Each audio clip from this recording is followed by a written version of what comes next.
আমি যদি একটু সময় নিয়ে আসলে একটা ঘটনা মনে এসেছে দাদুর ব্যাপারে, এটা বলতে বলতে। দাদু যখন আমাদের সাথে লন্ডনে ছিলেন গত বছর প্রথমের দিকে, উনি যখন এসেছিলেন তখন হাসপাতালে ছিলেন কিছু চিকিৎসার জন্য।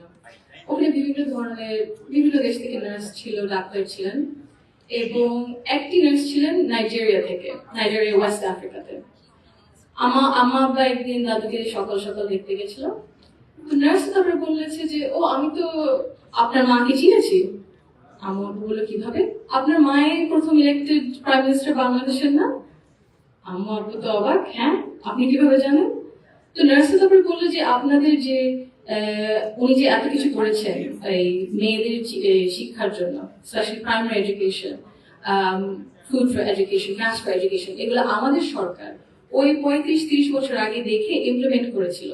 আর ওই কারণে লক্ষ লক্ষ মেয়েরা গ্রাম অঞ্চলে, ওদের দেশে গ্রাম অঞ্চলে বিভিন্ন জায়গার সদরে এখনো শিক্ষা পাচ্ছে, অন্তত প্রাইমারি এডুকেশন লেভেলে। সো ভাবলাম একটু শেয়ার করে এখানে করবো আপনাদের সাথে।